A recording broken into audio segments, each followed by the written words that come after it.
Well, everyone, it's time for us to go and take a look at the Samsung Galaxy S8 Plus and see how this particular phone holds up in 2024. Now, this particular phone is very interesting because this was one of the first Plus phones that Samsung had made, but you also have to keep in mind that this was a very, very interesting phone from Samsung because this was a very good phone from a very insane level of just, engineering and everything that they did with these devices because they were just so beautiful. And I genuinely do think that if Samsung were to just kind of refresh this phone a little bit by like changing the internals and giving it maybe the latest chipset, it's insane how many people would probably still buy this phone in this day and age. Like, it really is that great of a phone, if I'm being honest. So if you want to pick up some phones I would recommend buying this year though, links will be down in the description. You can get them from there and you can help support the channel at the same time. Now, starting off with the outside, this phone, as you can see, is a pretty big phone for the time. It came out in 2017, and on the front, it had a 6.2-inch Super AMOLED display. It was a 1440p panel, and it was a very good panel at the time.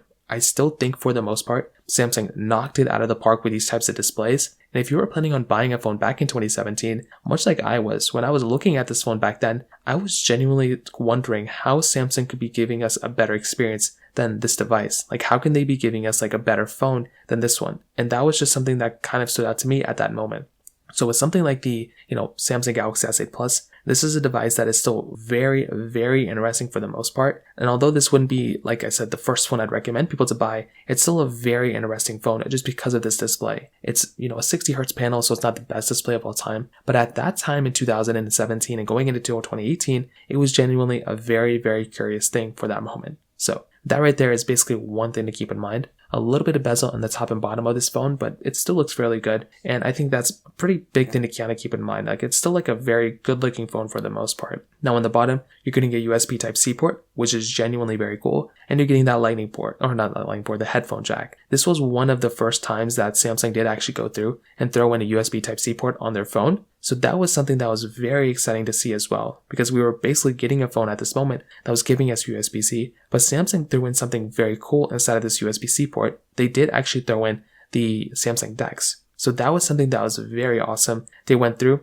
basically, put in the, USB-C port in this thing, and that was something that was very awesome as well. On the back side, you're getting this glass bag, which is very good. Samsung phones have always felt really good from this perspective. So that was something that was very cool going into this particular device as well. On top of that, you are getting the single camera setup, fingerprint sensor, wireless charging on this phone too. And like I said before, there's still a lot to love about this type of device. You are still getting a very good looking phone from this thing. And that's something that I actually like a lot about this phone because it still looks great. It still has a lot of capability and a lot of quality. And that's exactly what's going on when you're buying this phone. You're basically getting a phone that still has a long future ahead of it and still looks very, very good, realistically speaking, no matter what you're going to do with it. So on the outside, that kind of covers it up there. From the price point standpoint, this is a big thing too. This is a reason why it can be kind of, enticing to buy a phone like this. But this is also a reason why I probably wouldn't recommend buying this device either. The price of this phone isn't really that expensive anymore. It's probably like $120-$30. But that is by far the main reason why this phone is enticing to most people. But that's the reason why I wouldn't recommend buying this phone, is because this phone has been kind of outdated with software for some time. So you are much better off purchasing a device that is completely different than this thing.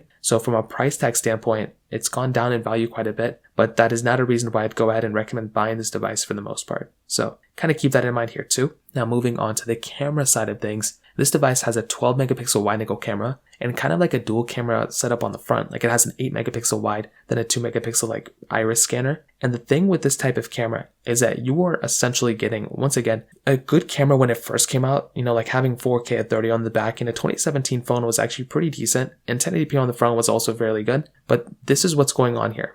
When you're getting a device like this, you are basically getting a somewhat limited device's camera. So with this type of device, you're getting no ultra-wide camera, no telephoto lens. You are getting quite a few sensors and features built into this particular phone. But once again, you're just not getting that great of a camera anymore. And that's kind of the problem that you're getting with this type of device. And I would hate, once again, to recommend a phone to people if the camera quality already isn't really that great. And that's kind of what's going on here. So take it as you will. The camera on this thing isn't really terrible, but you are getting a much better camera just in most ways from something like the Samsung Galaxy S10, Samsung Galaxy S20, especially some phones like the S21 and above, rather than this particular device. So the price tag can be enticing, but that doesn't necessarily mean it's a good quality phone. and this phone has been outdated by a long period of time, and the camera really isn't that great anymore either. But the biggest thing I would tell you, and the main reason why I would recommend buying this phone anymore, why I would not recommend buying this phone, is because of its software. This phone has been outdated with software for such a long period of time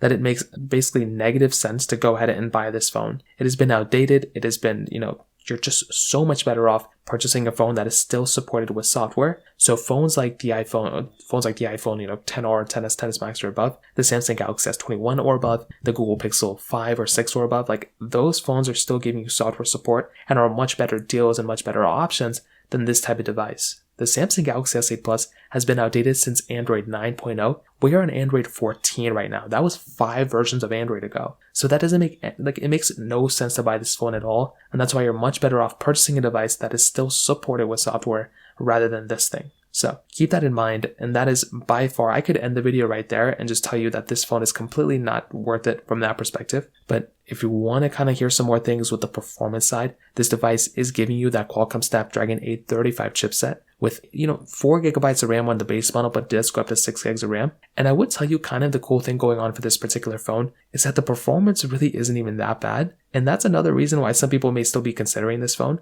But that is kind of the problem with this device, is because it's just not really worth it as, far as I can kind of recommend to you. The thing with the performance of this phone is that you're just kind of stuck in this really weird phase where it's just not really a good performing device for how old this phone is, or it's not a good performing device anymore, but it is a good performing device for how old this phone is, if that makes sense. So if I were to compare this thing against the Galaxy S24 Plus, which is going to be coming out next week, this device isn't really it's a pretty bad performing device. It's slow, it's glitchy, has half the amount of RAM as that device. It's just not going to be that great of a performing device. But when I compare this phone against something like another 2017 device, it holds up well. Maybe not against the iPhone XS, but it doesn't hold up that terribly either. So that's always one thing to keep in mind. And I will tell you from my perspective, a phone like the Samsung Galaxy S8 Plus is actually it's a good device for how old this phone is, but it's not a good device anymore. And to be honest, to kind of sum up this whole entire video, I definitely do think a phone like the Samsung Galaxy S8 Plus is not really worth buying anymore.